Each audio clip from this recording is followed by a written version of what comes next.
नमस्कार, आप सुन रहे हैं सेविकाओं की आवाज़। ट्रांसफ़र पोस्टिंग एक्स्ट्रा चार्ज का खेल बहुत बड़ा हुआ है।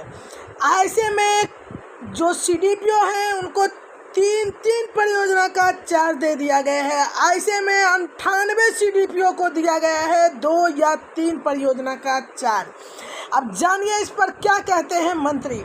कोटे वाले मंत्री का दावा है, यानी कि आपके मदन सहनी जी का, कि अतिरिक्त परिभार देने से बेहतर होगा प्रशासनिक नियंत्रण अनुश्रवण। और 98 सीडीपीओ को दिया है 2 या 3 परियोजनाओं का चार्ज। अब जब एक ही सीडीपीओ 3 परियोजना देखेगी तो कितने अच्छे अनुश्रवण होंगे, ये कहने वाली बात नहीं है। एक परियोजना तो इन लोगों से संभलता नहीं है और 3 परियोजना की बात करते हैं। यहीं से हो जाती है भ्रष्टाचार का खेल शुरू। तो आइए हम जानते हैं पूरी जानकारी। बिहार में जून महीने में विभागीय मंत्री के स्तर से बड़े पैमाने पर अधिकारियों का स्थानांतरण पदस्थापना किया जाता है। इस बार भी 30 जून को कई विभागों में भारी पैमाने पर अधिकारियों की अदला बदली की गई। जेडीयू कोटे के कई विभागों में ऐसे अधिकारियों को मनचाही पोस्टिंग दी गई जिन पर गंभीर आरोपों के चल रहे हैं। समाज कल्याण विभाग में इस बार ट्रांसफर से अधिक अतिरिक्त प्रभार पर फोकस किया गया। सोचने वाली बात है, जब सीडीपीओ यहाँ तसीलेगी 4000 रुपया तो वो जाकर मनमानी अपना परियोजना तो लूटेगी ही। और ऐसे में मंत्रियों का ही बड़ा खेल होता है। यही तो मेरे द्वारा बार बार कहा जाता है, सेविका आवाज़ दे तो कहाँ दे, क्योंकि ऊपर से नीचे तक भ्रष्टाचार का एक जाल सा बिछा हुआ है जिसे तोड़ना इतना आसान नहीं होगा। सेविकाओं को जाल तोड़ने के लिए शुरुआत अपने कार्यालय से ही करनी होगी।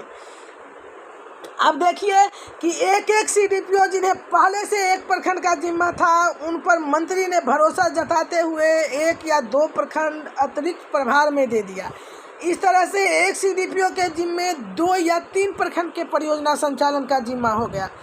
अतिरिक्त प्रभार देने का भी गजब का दावा किया जा रहा है। समाज कल्याण विभाग जेडीयू कोटे में है। इस विभाग के मंत्री मदन सहनी हैं।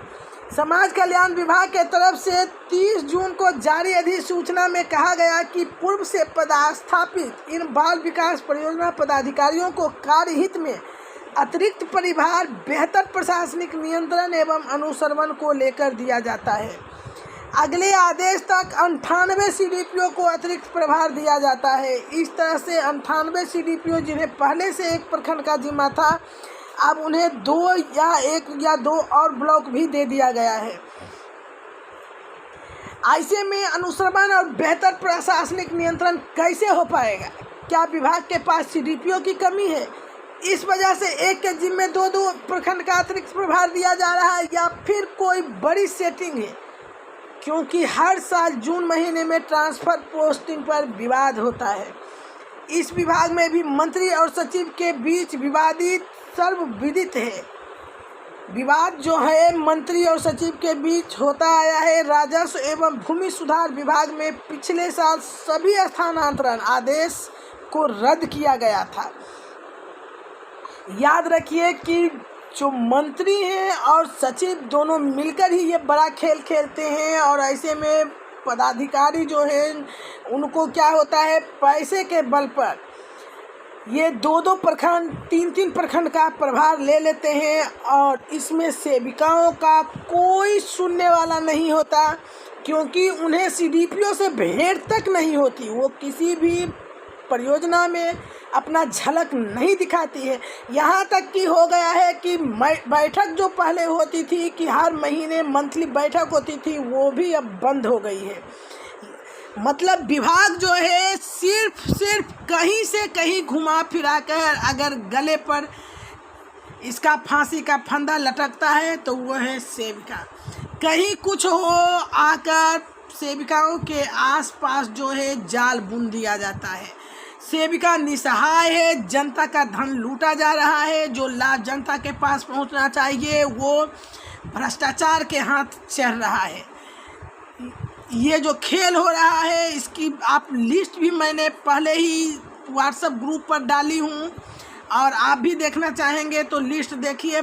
अतिरिक्त प्रभार वाले का यहाँ लिस्ट है, जिन्हें कि अतिरिक्त प्रभार दिया गया है। आप यहाँ सारा लिस्ट है जिनका ट्रांसफ़र हुआ है, और यहाँ देखिए आप राज्यपाल के आदेश से संयुक्त सचिव राज्यपाल का जो है साइन भी है।